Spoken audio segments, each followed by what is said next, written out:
ମୁଁ ଗୋପାଳ ଆପଣମାନଙ୍କୁ ସ୍ୱାଗତ କରୁଛି ଆପଣମାନଙ୍କ ୟୁଟ୍ୟୁବ ଚ୍ୟାନେଲ ଚାଲ ପଢିବାକୁ। ତ ପିଲାମାନେ କେମିତି ଅଛୁ? ବାସ୍ ଆଶା କରୁଛି ସମସ୍ତେ ବହୁତ ହି ଭଲରେ ଥିବ। ଆଉ ତୁମର 10th କ୍ଲାସ ବୋର୍ଡ ଏକ୍ସାମ ର ପ୍ରିପାରେସନ ମଧ୍ୟ ବହୁତ ବଢିଆ ଚାଲିଥିବ। ତ ସେଇ ପ୍ରିପାରେସନ କୁ ହେଲ୍ପ କରିବା ପାଇଁ ମୁଁ ନେଇ ଆସିଛି କଣ ନା, ତମେ ସମସ୍ତେ ଜାଣି ସାରିଥିବ କଣ, ଏମସିକ୍ୟୁ ର ମହାମାରାଥନ ଆମେ ନେଇ ଆସିଛୁ। ଏଇ ମହାମାରାଥନ କଣ, ପିଲାମାନେ ତମେ 10th କ୍ଲାସ ରେ ଯେତେ ବି ଏକ୍ସାମ ଫେସ୍ କରୁଛ, 10th କ୍ଲାସ ରେ ତମେ ଯେତେ ବି ଏକ୍ସାମ ଫେସ୍ କରୁଛ, ସିଏ FA1 ହେଇପାରେ, FA2 ହେଇପାରେ, SA1 SA2 ହେଇପାରେ, ପ୍ରତ୍ୟେକ ଏକ୍ସାମ ବୋର୍ଡ ଏକ୍ସାମ କୁ ବି ଇନକ୍ଲୁଡ କରିପାରିବ ତମେ। ପ୍ରତ୍ୟେକ ଏକ୍ସାମ ରେ କଣ ନା, ଆମର 50% ପିଲାମାନେ 50% ଆମର କଣ ପଡୁଛି ପିଲେ ନା, ଏମସିକ୍ୟୁ ପଡୁଛି। ଆମେ ଏମସିକ୍ୟୁ କୁ 50% ଏମସିକ୍ୟୁ କୁ ଆମେ ଫେସ୍ କରୁଛେ, ହଁ କି ନା? ଆମେ 50% ଏମସିକ୍ୟୁ କୁ ଆମ ଏକ୍ସାମ ରେ ଫେସ୍ କରୁଛେ। ତ ସେଇ ଏମସିକ୍ୟୁ କୁ ଆମେ ଇଜି କରିବା ପାଇଁ ଏମସିକ୍ୟୁ ରୁ ମାର୍କ କେମିତିକା 50% ରୁ 50% ଆଣିବା ପାଇଁ ସେଥିପାଇଁ ନେଇ ଆସିଛୁ କଣ, ଆମେ ଏଇ ସିରିଜ ନେଇ ଆସିଛୁ। ଏଇ ସିରିଜରେ କଣ ନା, ମ୍ୟାଥ ଆଉ ସାଇନ୍ସ ର ପ୍ରତ୍ୟେକ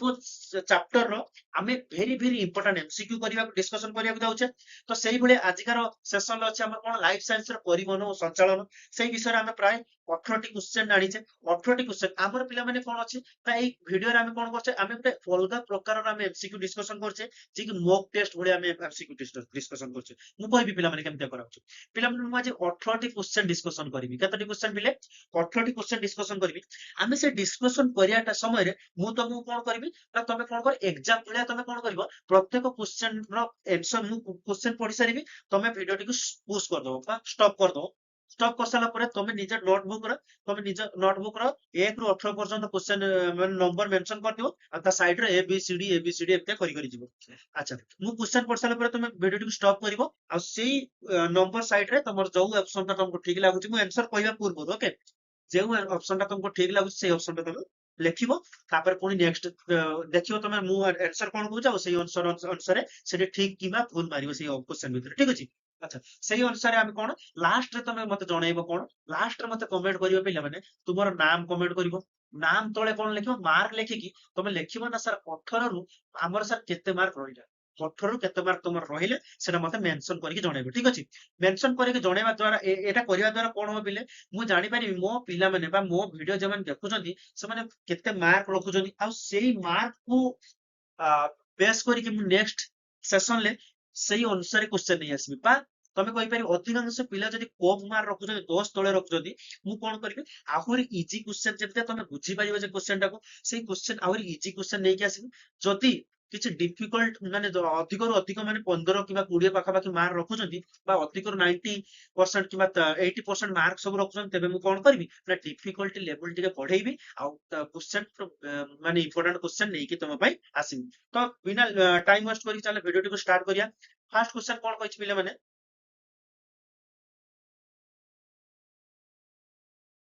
ଫାର୍ଷ୍ଟ କ୍ୱେଶ୍ଚନ କହିଛି, ଶରୀରର ପ୍ରତିଟି କୋଷରେ ଆବଶ୍ୟକ ମୁତାବକ ଜଳ,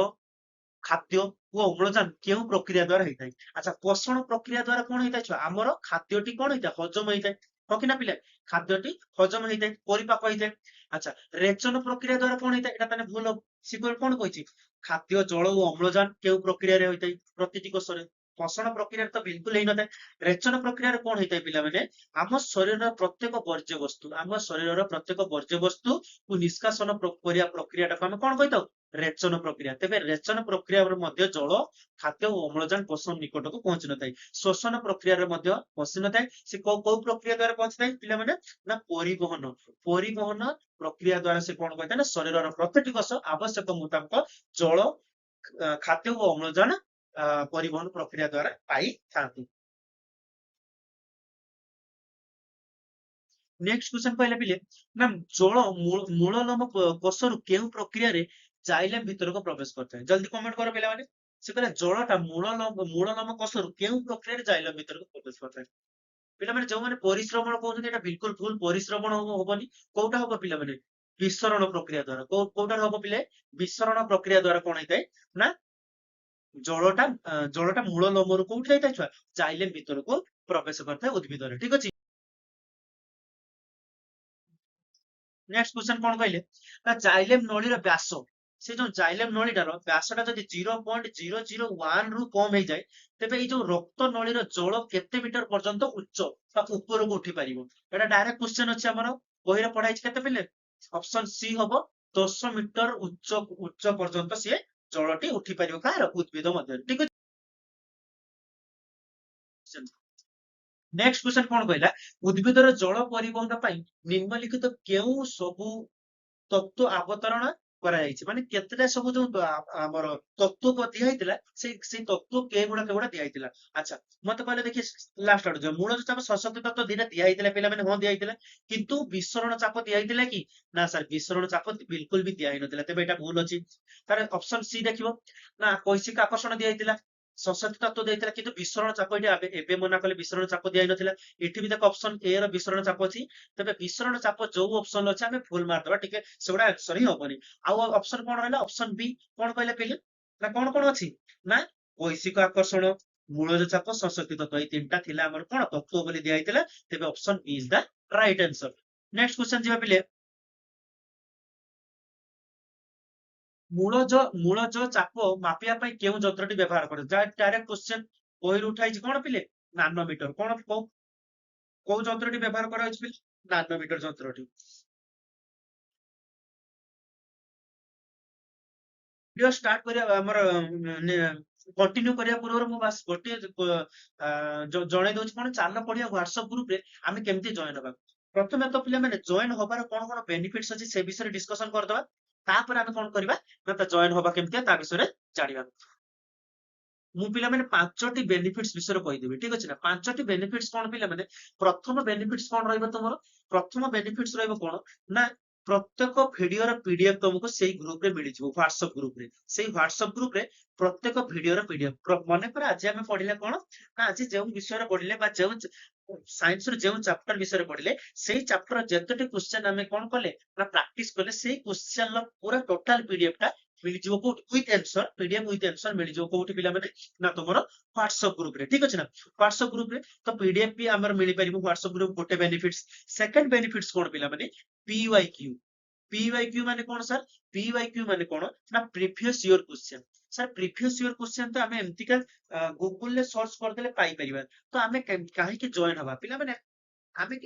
ଅଲଗା ପ୍ରକାରର ଆମେ ଗୋଟେ ନୂଆ ୱେର ଆମେ ପ୍ରିଭିୟସ ଇୟର କ୍ୱେଶ୍ଚନ କୁ ଆମେ ଦବା ସେଇ ଗ୍ରୁପରେ କେମିତିକା ଦବା ପିଲାମାନେ ଧରାଯାଉ ଆମେ ଆଜି ପଢିଲେ କଣ ଫିଜିକ୍ସ ର ପରିବହନ ଓ ସଞ୍ଚାଳନ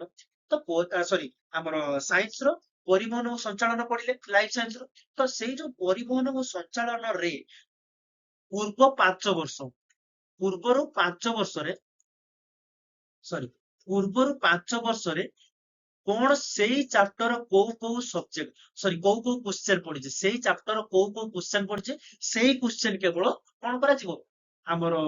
ହ୍ୱାଟ୍ସଆପ ଗ୍ରୁପରେ ଦିଆଯିବ ପ୍ରତ୍ୟେକ ଚାପ୍ଟର ୱାଇଜ ପ୍ରିଭିୟସ ଇୟର 5 ବର୍ଷର କ୍ୱେଶ୍ଚନ ଆମେ ସେଠି ପ୍ରୋଭାଇଡ କରିବା ଆଚ୍ଛା ଦିଟା ବେନିଫିଟ୍ସ ରହିଲା ପିଲାମାନେ ତାପର ବେନିଫିଟ୍ସ କଣ ରହିଲା ପିଲେ ଆଉ କଣ ବେନିଫିଟ୍ସ ରହିବ ନା 1-to-1 mentorship 1-to-1 ମେଣ୍ଟରସିପ ମାନେ କଣ ତୁମର ପ୍ରତ୍ୟେକ ସେଇ ଯୋଉ ଗ୍ରୁପରେ ତୁମର ପ୍ରତ୍ୟେକ ଡାଉଟ ପ୍ରତ୍ୟେକ ପ୍ରୋବ୍ଲେମ ସେଠି ତମର ସଲ୍ୟୁସନ ମିଳିଯିବ ସେଇ ଗ୍ରୁପରେ ତମର ସବୁ ପ୍ରୋବ୍ଲେମ ଆଉ ତମର ପ୍ରୋବ୍ଲେମ ର ସଲ୍ୟୁସନ ସବୁ ସେଠି ମିଳିଯିବ ସେଥିପାଇଁ କିଛି କିଛି ଅସୁବିଧା ହବା ଦରକାର ନାହିଁ ପ୍ରତ୍ୟେକ ସବଜେକ୍ଟ ର ପ୍ରତ୍ୟେକ ଆମର ଟିଚର ମାନଙ୍କ ସହିତ ତମେ ନିଜେ ଇଣ୍ଟରାକ୍ସନ କରିପାରିବ 1-to-1 ସହିତ କଣ ସାର୍ ପ୍ରୋବ୍ଲେମ ହଉଛି ସେ ସାର୍ ତମ ସହିତ ଠିକ ସେ ମାନେ ତମକୁ ଗାଇଡ କରିକି ତମର ପ୍ରୋବ୍ଲେମ ର ସଲ୍ୟୁସନ ଟା ଦେଇପାରିବେ ଓକେ ଆଉ କଣ ସବୁ ବେନିଫିଟ୍ସ ରହିବ ପିଲାମାନେ ତୁମର କଣ ନା ଡାଉଟ କ୍ଲିୟର ତ ହବ ଆଉ କଣ ନା ସ୍ପେଶାଲ ଏମସିକ୍ୟୁ ସିଟ୍ ଆଚ୍ଛା ସ୍ପେଶାଲ ଏମସିକ୍ୟୁ ସିଟ୍ ମାନେ କଣ ପିଲାମାନେ ଆଚ୍ଛା ଆମେ କଣ ପ୍ରାକ୍ଟିସ କଲେ କିଛି କ୍ୱେଶ୍ଚନ ଆମେ ଭିଡିଓରେ କରିଦେଲେ ସବୁ ତ କ୍ୱେଶ୍ଚନ ଆମେ ଅଧିକ ଭିଡିଓରେ କରିପାରିବାନି ପ୍ରାୟ 20-25 କ୍ୱେଶ୍ଚନ ଆମେ ଭିଡିଓରେ ତିଆରି କରିପାରିବା ମାନେ ପ୍ରାକ୍ଟିସ କରିପାରିବା ଆଚ୍ଛା ତାପରେ ଆମେ କଣ ପିୱାଇକ୍ୟୁ ବି କରିଦେଲେ ପ୍ରିଭିୟସ ପୂର୍ବ ବର୍ଷ କ୍ୱେଶ୍ଚନ ବି ଆମେ ତିଆରି କରିଦେଲେ ମାନେ ପ୍ରାକ୍ଟିସ କରିଦେଲେ ଆଉ କଣ ପିଲାମାନେ ଆଉ କଣ ଏତିକି କରିଦେଲେ ଆମର ସେଇ ସବଜେକ୍ଟର ସବୁ କ୍ୱେଶ୍ଚନ ଟା ହେଇଯିବ ନା ସାର୍ ସବୁ କ୍ୱେଶ୍ଚନ ହେଇପାରିବ ନାହିଁ ତ କଣ କରିବା ପ୍ରତ୍ୟେକ କ୍ଲାସ ପରେ ଧରାଯାଉ ଆଜି ଯେଉଁ କ୍ଲାସ ବି ପଢାଗଲା ତାପରେ ମାନେ କ୍ଲାସ ର ସରିଲା ପରେ ଆଠଟା ଆମେ ଜାଣିଛେ କଣ ପ୍ରତ୍ୟେକ ଦିନ ମଙ୍ଗଳବାର ପ୍ରତ୍ୟେକ ଦିନ ମଙ୍ଗଳବାର ଗୁରୁବାର ଓ ଶନିବାର ଦିନ କେତେ 8ଟା ବେଳକୁ ପ୍ରତ୍ୟେକ ବାର ମଙ୍ଗଳବାର ଗୁରୁବାର ଓ ଶନିବାର ଦିନ 8ଟା ବେଳକୁ ଆମେ କଣ କରୁଛେ ପିଲେ ଆମେ ଅପଲୋଡ କରୁଛେ ଭିଡିଓ ତ ସେଇ 8ଟା ପରେ 8:30 ବେଳକୁ ଆମେ କଣ କରିଦେଇଥିଲେ ନା ସେଇ ସବଜେକ୍ଟର ସ୍ପେଶାଲ ଏମସିକ୍ୟୁ ଆଉ ଯେତେବେଳେ ପ୍ରାୟ ପ୍ରତ୍ୟେକ ଚାପ୍ଟରର 100ଟା କିମ୍ବା 100ଟାରୁ 100ଟା କ୍ୱେଶ୍ଚନ ଆମେ ତମକୁ ଆହୁରି ପ୍ରାକ୍ଟିସ କରିବା ପାଇଁ ଦବା ଯାହା ଫଳରେ ତମ एग्जाम रे जो एमसीक्यू आसीबो भी तमे अटेम्प्ट करि परिबो कारण से एमसीक्यू तमे पूर्वरु आम चैनल रे करि सारथिबो किबा आम व्हाट्सएप ग्रुप रे तमे पाई सारथिबो ठीक अछि सेटा गुटे हमर तमरो कोन बेनिफिट्स रे जाउछि आउ लास्ट बेनिफिट्स कोन रहउछि लास्ट कितो एटा लिस्ट नो लास्ट बेनिफिट्स कोन रहउछि तमर पिला माने फाइनल बेनिफिट्स रहउछि कोन ना तुमे तुम परस्पर सहित फ्रेंड स्टार्ट करि परिबो माने तुम निज निज सहित डिस्कशन करि परिबो प्रत्येक जिंस भितरे तमर सार आज कोन माने पिला माने निज निज सांग सांग भितर तो कोन तमर कोनोसी प्रॉब्लम होछ सर पिला एटा छुआ एटा कोन हबो बुझी पारने एटा मते कहि दियो माने निज निज सांग भितर तमे निज निज भितर डिस्कशन मध्ये करि परिबो तो एही पांचटी हमर मेजर बेनिफिट्स बोली मु कहि परिबे एई ग्रुप रे एई व्हाट्सएप ग्रुप रे तो एई एतिको बेनिफिट्स पाई तमरो एई व्हाट्सएप ग्रुप रे निहाती भाबरे जॉइन होबा दरकार तो जॉइन होबा पाई किछि गोटे टंका भी निया जीवन एते सब बेनिफिट्स पाई गोटे पूरा फ्री रे तुमको जॉइन करिया पड़िबो तमर पास केमते जॉइन होबो सेति पाई मु कोन कहि दोछु ना हमरो एई नंबर पिला माने कोन करियो मेसेज करिवो ठीक अछि ना 7205892090 पिला माने एई नंबर रे तुमको मेसेज करिया पड़िबो व्हाट्सएप रे करिवो ठीक अछि ना कॉल मॉल करिवोनी बिले व्हाट्सएप रे मेसेज करियो कोन ना सर एड मी खाली लिखिबो एड मी बस एतिकी लेखिला माने मु तुमको कोन करबी ना सेही व्हाट्सएप ग्रुप रे ऐड कर देबी ठीक अछि ना तो खाली लिखिबो कमेंट मोर कमेंट करियो कोन पिले सर एड मी मेसेज करियो सॉरी मेसेज करियो एड मी ओके तो मु सेही एक्सक्लूसिव ग्रुप रे तुमको ऐड कर देबी ओके तो नेक्स्ट हमें पुनी क्वेश्चन को जिबा पिला माने केते नंबर क्वेश्चन जिबा उद्भिद मध्यको जलर शोषण मुख्यतः केउ प्रक्रिया द्वारा संगठित होइता जल्दी करो कमेंट करो जल्दी पिला माने वेरी गुड स्पेलिंग अछि एटा टिकल उच्छेदन प्रक्रिया एटा लेखा जिबा एटा कोन पिले उच्छेदन वेरी गुड जो माने ठीक करछ बहुत बढ़िया तापर नेक्स्ट क्वेश्चन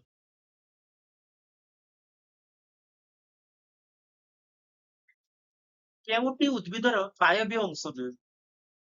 जल्दी कमेंट करो पिला माने पत्रटा तो बाहर रहिता से बेटा नुह फूल भी बाहर रहिता कांड भी बाहर रहिता किंतु चेरटा कोन थाए भितर थाए सेति चेरटा गुटे बायबीय अंश नुह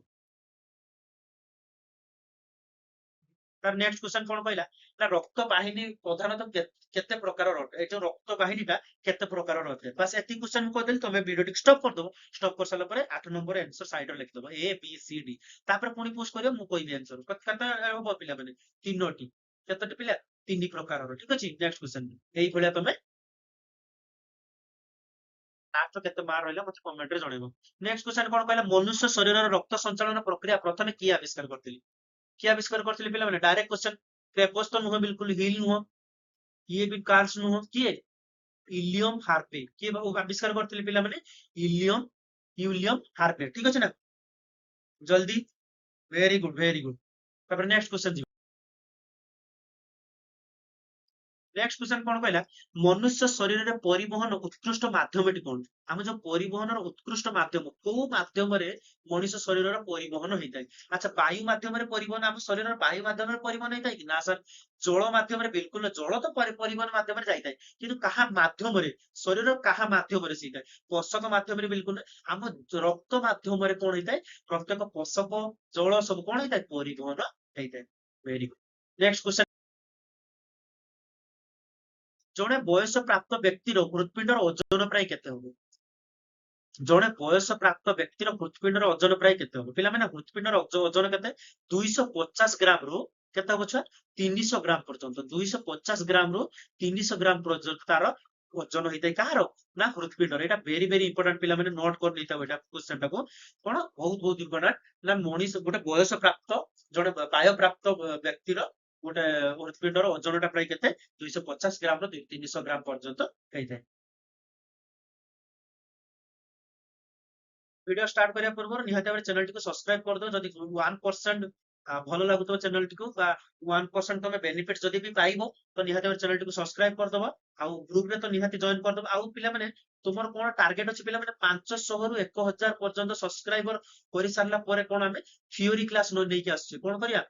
थ्योरी क्लास नहीं आसबा थ्योरी माने प्रत्येक चैप्टर आमे थ्योरी पढिबा ठीक अछि ना जदि थ्योरी रे तमे कमजोर अछ बा तमरो कोनोसे प्रॉब्लम हो जे थ्योरी रे निहाती भाबरे चैनल टिको सब्सक्राइब कर दबो 500 रु 1000 सब्सक्राइबर कंप्लीट हेई सारला परे आमे कोन करबा थ्योरी क्लास स्टार्ट कर देबो जाउछ ठीक अछि ना तो निहाती हमरा टाइम वेस्ट करिबिनी बिल्कुल बिल्कुल भी निहाती चैनल टिको सब्सक्राइब कर दबो आ ग्रुप व्हाट्सएप ग्रुप रे निहाती जॉइन कर दबो बहुत पिला जॉइन हेकि अछंती तम बारे तमे बस जॉइन कर दबो पिला माने ठीक अछि आ निहाती चैनल टिको सब्सक्राइब करिकि गोटे गोटे लाइक कर दबो आ तुम सांग मानको सहित शेयर कर दबो ओके पुणी ପିଲେ ମାନେ ନୀଳ ଓ ରକ୍ତବାହିନୀ ମଧ୍ୟସ୍ଥିତ କପାଟିକା ଆକାର କିପରି ତ୍ରିଭୁଜାକୃତି ହବ କି ବିଲକୁଲ ଆମେ ସେଟା ତ୍ରିଭୁଜାକୃତି ଏମିତି ତ ପଢିନେ କିଛି ଡିମ୍ବାକୃତି ବି ନୁହଁ ପିଲାମାନେ ଗୋଲାକୃତି ବି ନୁହଁ ସେ କଣ ଅର୍ଦ୍ଧଚନ୍ଦ୍ରାକୃତି ହେଇଥାଏ କିପରି ହେଇଥାଏ ପିଲାମାନେ ଅର୍ଦ୍ଧଚନ୍ଦ୍ରାକୃତି ହୋଇଥାଏ ନେକ୍ସଟ କ୍ୱେଶ୍ଚନ ପିଲେ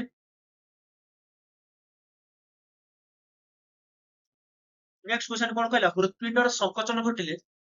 ରକ୍ତ ପ୍ରଥମେ କାହା ମଧ୍ୟରେ ପ୍ରବେଶ କରିଥାଏ ଯେତେବେଳେ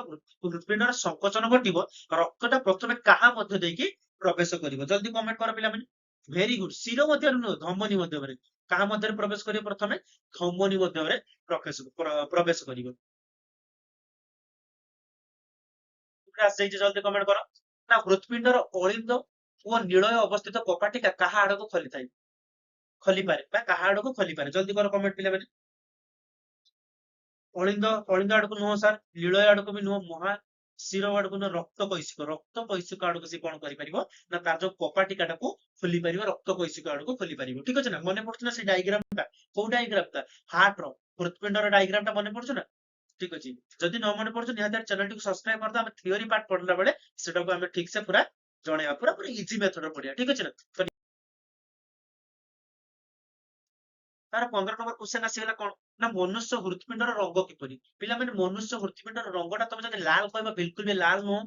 ଶାଗୁଆ ଲାଲ ବି ନୁହଁ କଣ ମାଟିଆ ବି ନୁହଁ କଣ ନା ମାଟିଆ ଲାଲ ସେ ଟିକେ କଣ ମାଟିଆ ଆଉ ଟିକେ ଲାଲ ଭଳିଆ ଦେଖାଯାଇଥାଏ ସେଥିପାଇଁ ତାକୁ ଆମେ କଣ କହିବା ମନୁଷ୍ୟର ହୃତ୍ପିଣ୍ଡର ରଙ୍ଗ କିପରି ନା ମାଟିଆ ଲାଲ ଏଟା ବହୁତ ବହୁତ ଇମ୍ପୋର୍ଟାଣ୍ଟ ପିଲାମାନେ ଏଟା ନୋଟ କରିନେଇଥିବ ଓକେ ନେକ୍ସଟ କ୍ୱେଶ୍ଚନ ଏଇଟା ତମେ ପୁରାପୁରି ପ୍ରାୟତଃ ସବୁ ଜାଣିଥିବ କଣ ଏକ ସୁସ୍ଥ ବ୍ୟକ୍ତିର ହୃତ୍ପିଣ୍ଡର ସ୍ପନ୍ଦନର 1 ମିନିଟରେ କେତେ ଥର ହୋଇଥାଏ ମାନେ ଦଗଦଗ ହୁଏ ନା ହୃତ୍ପିଣ୍ଡ ଟା ତ ସିଏ 1 ମିନିଟରେ କେତେ ଥର ଦଗଦଗ ହେଇଥାଏ କେତେ ଥର ପିଲାମାନେ 70 ଥର ବିଲକୁଲ ନୁହେଁ 72 ଥର କେତେ ଥର ପିଲାମାନେ 72 ଥର ସିଏ ସ୍ପନ୍ଦନ କରିଥାଏ ଓକେ ଭୁଲ 72 ଥର ସ୍ପନ୍ଦନ କରିଥାଏ option D is the right answer ରକ୍ତ ସଞ୍ଚାଳନ ପଥର ସଠିକ କ୍ରମଟି କେଉଁଠି ଏ ଭିତରେ ସଠିକ କ୍ରମଟା କୋଉଟା ଜଲ୍ଦି କର କମେଣ୍ଟ ଜଲ୍ଦି ଆଚ୍ଛା ପ୍ରଥମେ ତ କଣ ଆମର ଅଛି ପ୍ରଥମେ ତ ଆମର ଅଳିନ୍ଦ ହବ ତେବେ ଏଟା ଭୁଲ ହବ ନିଳୟ ନୁହଁ ପ୍ରଥମେ ଅଳିନ୍ଦ ଭେରି ଗୁଡ ଏ ତିନିଟା ତ ଭୁଲିଗଲା ପ୍ରଥମେ ଆମେ କଣ ଅଳିନ୍ଦ ହବ ତେବେ option she is the right answer ପ୍ରଥମେ ଅଳିନ୍ଦରୁ ନିଳୟ ଧମନୀ ଧମନୀ ପରେ ଶିରା ଏଇଟା ହେଲା ତାର କଣ ତାର ସଠିକ କ୍ରମଟା ଓକେ ନେକ୍ସଟ କ୍ୱେଶ୍ଚନ ପିଲାମାନେ ଏମାନଙ୍କ ମଧ୍ୟରୁ କାହାର ହୃତ୍ପିଣ୍ଡ 3 ପ୍ରକୋଷ୍ଠ ବିଶିଷ୍ଟ ମଣିଷର ତ ଆମେ ଜାଣିଛେ କଣ 4 ପ୍ରକୋଷ୍ଠ ବିଶିଷ୍ଟ ପକ୍ଷୀର ବି ନୁହଁ ତାର ହୃତ୍ପିଣ୍ଡ ନାହିଁ ଆମର ମାଛର ବି ତାର ହୃତ୍ପିଣ୍ଡ ନାହିଁ ତାର ଗାଲି ମାଧ୍ୟମରେ ସେ ଶ୍ୱାସକ୍ରିୟା କରିଥାଏ କାହାର ହୃତ୍ପିଣ୍ଡ ଭେରି ଗୁଡ ଆମର ହୃତ୍ପିଣ୍ଡ ନାହିଁ ନା ନା ପିଲାମାନେ ନା ସରି ଆମର ମନୁଷ୍ୟଟା କଣ 3 ପ୍ରକୋଷ୍ଠ ନୁହଁ ସେଟା 4 ପ୍ରକୋଷ୍ଠ ପକ୍ଷୀ ବି 3 ପ୍ରକୋଷ୍ଠ ବିଶିଷ୍ଟ ନୁହଁ ହୃତ୍ପିଣ୍ଡ ନୁହଁ ମାଛ ବି 3 ପ୍ରକୋଷ୍ଠ ବିଶିଷ୍ଟ ହୃତ୍ପିଣ୍ଡ ନୁହଁ କିନ୍ତୁ ବେଙ୍ଗଟା ଗୋଟେ ଆମେ କହିପାରିବା କଣ ବେଙ୍ଗ ହଉଛି କଣ 3 ପ୍ରକୋଷ୍ଠ ବିଶିଷ୍ଟ ହୃତ୍ପିଣ୍ଡ ବୋଲି ଆମେ ତାକୁ କହିପାରିବା ଓକେ ତ ପିଲାମାନେ ଆମେ ଆଜିକାର ସେସନର 18ଟି କ୍ୱେଶ୍ଚନ କମ୍ପ୍ଲିଟ କରିଦେଇଛେ ତ 18ରୁ ତମେ କେତେ ମାର୍କ ରଖୁଛ ମତେ ନିହାତି ଭାବରେ ଚ୍ୟାନେଲରେ ଆମର କମେଣ୍ଟ ସେକ୍ସନରେ ମତେ ନିହାତି ଭାବରେ ଜଣାଅ ତମେ ପ୍ରଥମେ କେମିତି ଜଣେଇବ ନା ନେମ୍ ଆଗେ ଲେଖିଦବ ତୁମ ନାଁ ଲେଖିଦବ ନାଁ ପରେ ଲେଖିଦବ ସ୍କୋର କିମ୍ବା ମାର୍କ ଲେଖିଦବ ମାର୍କ ଲେଖିଦେଇକି ଯାହା ରଖିଲ ତୁମେ ବାୟ 18 କରିକି ମତେ ଜଣେଇବ କେତେ କିଏ ମାର୍କ ରଖିଲା ଆଉ ନିହାତି ଭାବରେ ତୁମେ ଏତେ ପର୍ଯ୍ୟନ୍ତ ଭିଡିଓଟିକୁ ଦେଖିଲ ତ ନିହାତି ଭାବରେ ତମେ ବହୁତ ଧନ୍ୟବାଦ ଯଦି ତମେ ନିହାତି ଭାବରେ ଚ୍ୟାନେଲଟିକୁ ସବସ୍କ୍ରାଇବ କରିନ ଯଦି ବି ଗୋଟିଏ ପରସେଣ୍ଟ ବି ତମେ ଭିଡିଓଟିରୁ ୟୁଜଫୁଲ ଲାଗିଲା ଗୋଟିଏ ପରସେଣ୍ଟ ବି ଯଦି ତମକୁ ୟୁଜଫୁଲ ଲାଗିଲା ନିହାତି ଭାବରେ ଚ୍ୟାନେଲଟିକୁ ସବସ୍କ୍ରାଇବ କରିଦବ ଆଉ ବେଲ ଆଇକନକୁ ଅଲ ରେ ସେଟ କରିକି ଗୋଟେ ଲାଇକ୍ କରିଦବ ପିଲାମାନେ ଲାଇକ୍ କରିଦବ ଆଉ ଗୋଟେ ରିକ୍ୱେଷ୍ଟ ପିଲାମାନେ କଣ 5 ଜଣଙ୍କୁ ସେୟାର କରିଦବ ପିଲା 5 ଜଣଙ୍କୁ ସେୟାର କରିଦବ ଯାହା ଫଳରେ କି ଆମକୁ କିଛି ମୋଟିଭେଟ ମିଳିବ ଆଉ ନେକ୍ସଟ ଟାଇମ ବି ଆମେ ନିହାତି ଭାବରେ ଚ୍ୟାନେଲ ଆମର ନୂଆ କଣ୍ଟେଣ୍ଟ ନେଇକି ଆସିପାରିବ ନିହାତି ଭାବରେ ପିଲାମାନେ ତମେ ମାନେ ସମସ୍ତେ ଜାଣିଥିବ ମଙ୍ଗଳବାର ଗୁରୁବାର ଓ ଶନିବାର ସକାଳୁ 8ଟା ବେଳକୁ ଆମର ମ୍ୟାଥ ଆଉ ସାଇନ୍ସ ର ଭିଡିଓ ଅପଲୋଡ ହେଇଯାଉଛୁ ନିହାତି ଭାବରେ ଚ୍ୟାନେଲଟିକୁ ସବସ୍କ୍ରାଇବ କରିଦବ ଆଉ 8ଟା ବେଳକୁ ନିହାତି ଭାବରେ ଆସିଯିବ ମଙ୍ଗଳବାର ଗୁରୁବାର ଆଉ ଶନିବାର ଦିନ ନିହାତି ଭାବରେ ଆଜି ପାଇଁ ଏଇ ସେସନଟିକୁ ଏଇଠି ଏଣ୍ଡ କରିବା ଆଉ ଯଦି ଚ୍ୟାନେଲରେ ନୂଆ ନୂଆ ନଥିବ ଭଲ କଥା ଯଦି ନୂଆ ଥିବ ନିହାତି ଚ୍ୟାନେଲଟିକୁ ସବସ୍କ୍ରାଇବ କରିଦବ ଆଉ ବେଲ ଆଇକନକୁ ଅଲ୍ ସେଟ୍ କରିଦବ ବାସ୍ ଏତିକି। ଜୟ ହିନ୍ଦ ଜୟ ଜଗନ୍ନାଥ।